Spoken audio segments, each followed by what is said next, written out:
নমস্কার প্রিয় ছাত্রছাত্রীরা, বেঙ্গলি সলিউশন ইউটিউব চ্যানেলে তোমাদের সকলকে স্বাগত। আজকে আইসিএসসি বোর্ডের বাংলা বিষয়ের অত্যন্ত গুরুত্বপূর্ণ এবং তোমাদের কাছে যেটা অত্যন্ত কৌতূহলের একটি বিষয়, যে এমসিকিউ, গ্রামারের যে এমসিকিউ, সেই এমসিকিউ নিয়ে আমি সহজ একটি আলোচনা আজকে আমি করব এখানে। তো তার আগে তোমরা যারা আমার এই চ্যানেল নতুন, তারা অবশ্যই আমার এই চ্যানেলটিকে সাবস্ক্রাইব করবে এবং ভিডিওটিকে প্রচুরভাবে শেয়ার করবে। তো শুরু করছি তোমাদের ব্যাকরণের 8 নম্বরের কিছু মডেল প্রশ্নোত্তরের আলোচনা। দেখো, বাহ, জিনিসটা অত্যন্ত সুন্দর হয়েছে। তো এক্ষেত্রে বাক্যটি কোন ধরনের বাক্য? নাবাচক, বিস্ময়সূচক, সদর্থক, প্রশ্নবাচক। দেখো, নাবাচকে না থাকবে, সদর্থকে ইতিবাচক ভাব প্রকাশ পাবে, প্রশ্নসূচকে প্রশ্নচিহ্ন থাকবে, আর বিস্ময়বাচকে অবশ্যই হচ্ছে কি, যে এক্সক্লামেটরি সাইন যেটা, সেটাও থাকবে। তো সেক্ষেত্রে এটা যেহেতু আছে, তাই এটা হচ্ছে বিস্ময়সূচক বাক্য। তারপর হচ্ছে বিপণী, চলিত শব্দে কি হবে? বিপণী মানে হচ্ছে দোকান। তারপর দাঁতে না কাটা, এটা এর একটি বাগধারা। এর অর্থ হচ্ছে কি, যে দাঁতে না কাটা, এর অর্থ হচ্ছে না খাওয়া। তারপর হচ্ছে শুদ্ধ বানান নির্ণয় করো। শুদ্ধ বানান এখানে নিদারুণে মূর্ধন্য হবে, সামাজিকে হস্যি হবে, আর কর্তৃবাচ্যে তয়ে রেফ হবে। সম্বোধন বানানটা ঠিক আছে। তারপর কাটা শব্দের অর্থ কি? কাটা মানে হচ্ছে কেটে দেওয়া, এর সাধুরূপ হচ্ছে কর্তন করা। তারপর বিপরীত শব্দ বলো। নির্বাক, নির্বাক মানে কথা না বলা, সবাক মানে কথা বলা।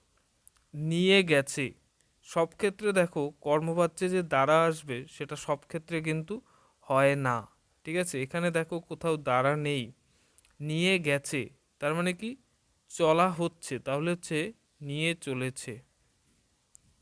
ঠিক আছে, বা এক্ষেত্রে যে নিয়ে কর্মবাচ্যে পরিবর্তন করলে নিয়ে যাওয়া হয়েছে, এটাও হতে পারে। তারপর যে নিচের কোনটি বিদেশি উপসর্গ? বিদেশি হচ্ছে কি, যে বিদেশি উপসর্গ বলেছে। তো সেক্ষেত্রে যেমন হাফ ডজন, ঠিক আছে, হাফ একটি বিদেশি শব্দ, ইংরেজি শব্দ। এরপর চলে যাচ্ছি পরবর্তী সেটে। চির, বহুকাল। চির মানে হচ্ছে কি, ছিন্ন বস্ত্র বা ছেঁড়া কাপড়। তারপর আচার্য শব্দের সমার্থক হবে শিক্ষক। তারপর যা প্রমাণ করা যায় না, এক কথায় হচ্ছে অপ্রমেয়।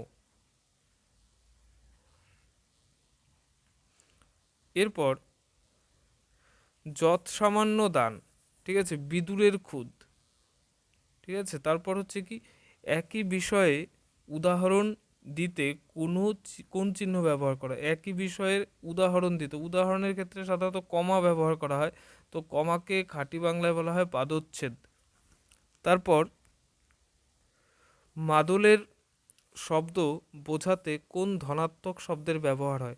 মাদল তো একটা হচ্ছে কি, যে আদিবাসী এলাকার একটা বাদ্যযন্ত্র, তো এটা হচ্ছে ধিতাং, ধিতাং হবে। যদ্যপি চলিত রূপ হচ্ছে যদিও। সে পুরস্কৃত হলো, সে পুরস্কৃত হলো, দেখো এই ক্ষেত্রে দ্বারা কিন্তু নেই, কিন্তু হচ্ছে পুরস্কার, সে পুরস্কার পেল হলে কর্তৃবাচ্য হতো, কিন্তু রয়েছে পুরস্কৃত। তো এক্ষেত্রে এটাই হচ্ছে কর্মবাচ্য হবে। এরপর চলে যাচ্ছি পরবর্তী সেটে। খাইয়া লও কথাটি চলিতে কি হবে? খেয়ে নাও। তারপর হচ্ছে নিচের কোনটি বিদেশি উপসর্গ নয়? বিদেশি উপসর্গ নয়, খোশ মেজাজ, ফুলবাবু, ঠিক আছে, বা ফুল শার্ট, হেড পণ্ডিত। এখানে পাতি হচ্ছে বিদেশি উপসর্গ নয়। ঠিক আছে, অনুজ্ঞাসূচক বাক্যে অনুজ্ঞাসূচক মানে সাধারণত হচ্ছে কি কোনো আদেশ, অনুরোধ, উপরোধ এই জাতীয়। তো সেই ক্ষেত্রে এখানে হচ্ছে কি যে অনুজ্ঞাসূচক হবে আমার জন্য একটু প্রার্থনা করুন। ঠিক আছে, এখানে আমার জন্য একটু প্রার্থনা করুন, কারো কাছে অনুরোধ করা হয়েছে। সঠিক বানান কোনটি? অহর্নিশে মূর্ধন্য হয় না, মূর্ধন্য সহ হয় না। তো এই ক্ষেত্রে অহর্নিশ, অহর্নিশ মানে হচ্ছে দিন রাত, অহর্নিশ খ নম্বর হবে সঠিক উত্তর। এরপর সংকল্প কোন কথাটির অর্থ হতে পারে? সংকল্প মানে কি? সংকল্প মানে কোনো কিছু প্ল্যান করা, তার মানে হচ্ছে মন করা হবে। এখানে মনে করা কেন হলো না? মনে করা মানে রিমেম্বার, তো সেই ক্ষেত্রে এই অর্থে হবে না। মন দেওয়া মানে অ্যাটেনশন, আর হচ্ছে মন জোগানো মানে কারো হচ্ছে কি কারো মনের মতন করে চলা, এটা। তো সেক্ষেত্রে এখানে হবে মন করা। নন্দন, নন্দন শব্দের অর্থ হচ্ছে পুত্র। অপদার্থ লোক হচ্ছে কি? অপদার্থ লোক এটা একটা বাগধারা, অপদার্থ লোকের বাগধারা হবে ষাঁড়ের গোবর।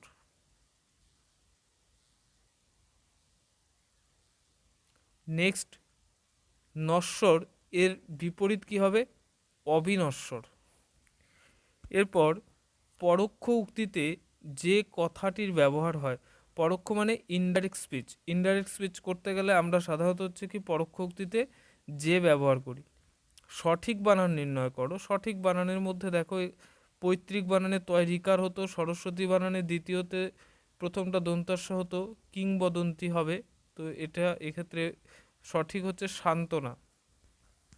তারপর হাস শব্দে চন্দ্রবিন্দু না থাকলে এর অর্থ কি হবে? হাসি, হাস্য। বাংলা ব্যাকরণে বাচ্য কয় প্রকার? বাংলা ব্যাকরণে বাচ্য 4 প্রকার: কর্তৃবাচ্য, কর্মবাচ্য, ভাববাচ্য আর কর্মকর্তৃবাচ্য। তাড়াতাড়ি অর্থে কোন ধনাত্মক শব্দের ব্যবহার হয়? তাড়াতাড়ি অর্থে, তাড়াতাড়ি অর্থে হচ্ছে হন হন, যে সে হন হন করে চলে গেল। তো তারপর আর বনবন এই ধনাত্মক শব্দটা কোনো কিছু ঘোরার সঙ্গে জড়িত। ঝিনঝিন হচ্ছে যেমন হচ্ছে কি পায়ে ঝিনঝিন, পা ঝিনঝিন করছে বা মাথা ঝিনঝিন করছে। তো ধিক ধিক মানে হচ্ছে কাউকে ধিক্কার দেওয়া, ধিক ধিক মানে ধিক্কার। একটি সরল বাক্য, একটি সরল বাক্য হলো এখানে দেখো যদি তবে তো জটিল হবে, যা তা সেটাও জটিল হবে, আবার এখানে এবং আছে এটা হচ্ছে যৌগিক। তাহলে সঠিক উত্তর হবে মঞ্চে উঠে কিছু কথা বলুন।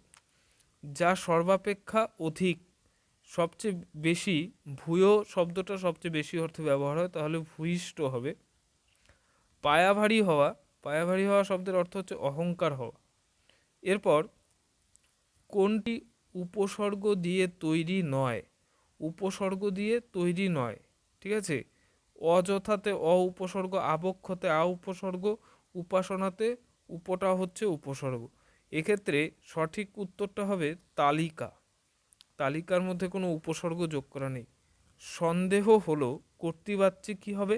সন্দেহ হলো কর্তৃবাচ্যে হয়ে উঠবে যে সন্দেহ হইল, সন্দেহ ভাবলো, সন্দেহ করলো, সন্দেহ উঠল। তো এক্ষেত্রে এটা কি হবে? এটা হবে সন্দেহ করলো। তারপর চেনাও যেমন শক্ত তেমনি ধরাও শক্ত, এর কোন ধরনের বাক্য? যেমন তেমন রয়েছে, যেমন সাপেক্ষবাচক অব্যয় তেমনও সাপেক্ষবাচক অব্যয়, তো সেক্ষেত্রে জটিল বাক্য এটা। এরপর ভুল বানানটি চিহ্নিত করো। ভুল বানানটি হবে কি রয়েছে? ভুল বানানটি হবে খ্যাপামি। তো ব্যাপারটা এখন আমার হাতে আর নেই। হাত এখানে কোন অর্থে? এখানে হাত হচ্ছে ব্যাপারটা এখন আমার হাতে আর নেই, তার মানে এখানে অধিকারে থাকা, আমার অধিকারে আর নেই।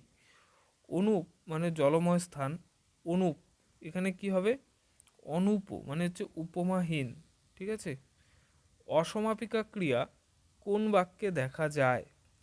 অসমাপিকা ক্রিয়া কোন বাক্যে দেখা যায়? সরল বাক্যে, ঠিক আছে। সে খেয়ে চলে গেল, ঠিক আছে। বা হচ্ছে কি ঘটনাটি শুনলেও কিছু বলা হয়নি। তারপর সম উপসর্গ দিয়ে কোন শব্দ তৈরি হয়নি? সম উপসর্গ দিয়ে, এখানে সমবেত, সমবেত শব্দটা হচ্ছে কি, এখানে কোনো উপসর্গের ব্যবহার হয়নি, একটা সেপারেট একটা ওয়ার্ড। তারপর 6 নম্বর সেটে নীরু বাপের মুখ দেখলো এবং সব বুঝতে পারলো, এবং আছে যৌগিক বাক্য, বুঝতেই পারছো, শাক বাজায়। শাক বাজায় এটা কি, শাক বাজে হলে কর্ম করতে হতো, কিন্তু শাক বাজায় এটা কর্তৃবাচ্য হবে। কিপ্টে লোকটার কাছে অর্থ সাহায্য চাইতে গেলে ড্যাশ করা হতো, অরণ্যে রোদন করা হতো। অরণ্যে রোদন বাগধারার অর্থ হচ্ছে নিষ্ফল আবেদন। যা বপন করা হয়েছে সেটাকে বলা হয় উক্ত। আভরণ শব্দটির অর্থ হচ্ছে কি, আবরণ মানে আচ্ছাদন, আর আভরণ মানে হচ্ছে অলংকার। ভয়ে সে ড্যাশ করে কাঁপতে লাগলো, ভয়ে থরথর করে কাঁপতে লাগলো। ড্যাশ সৃষ্টি, শূন্যস্থানে কোন উপসর্গ বসবে? এটা হবে অনাসৃষ্টি। ঠিক আছে, তো তারপর সঠিক বানান নির্দেশ করো। সঠিক বানান হবে অধীশ্বর, অধীশ্বরের হচ্ছে ক হবে সঠিক বানান। এরপর চলে যাও পরবর্তী সেটে।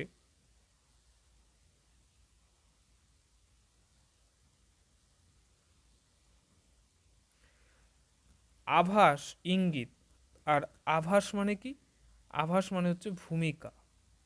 শিক্ষক শব্দের অর্থ কোনটি ভুল?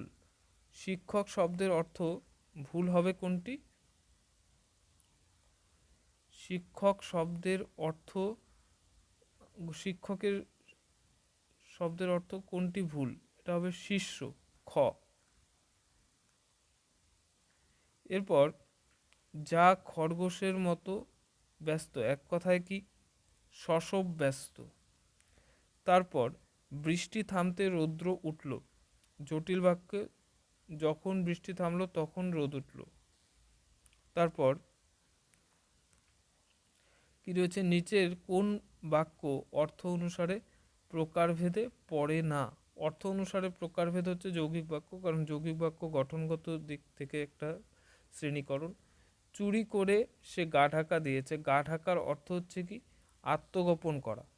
তারপর হচ্ছে যে নিচের কোন শব্দ উপসর্গ যোগে তৈরি নয়? উপসর্গ যোগে তৈরি নয়, প্রথম একটা সিঙ্গেল ওয়ার্ড। অত্যন্ত রোগা অর্থে ধনাত্মক শব্দ ব্যবহৃত হয়, অত্যন্ত রোগা অর্থে ছিপছিপে। তারপর 8 নম্বর সেটে চলে যাও।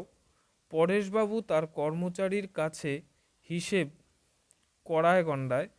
তারপর হচ্ছে সঠিক বানান নির্দেশ করো। সঠিক বানান হবে নাদুস নুদুস। ঠিক আছে, নাদুস নুদুস, এটা হচ্ছে একেবারে প্রথমটাই হবে, সবগুলো হস্যু হবে। উচ্চ কণ্ঠের হাসিকে কি বলা হয়? উচ্চ কণ্ঠে যখন হাসা হয় তো সেটা হো হো হাসি।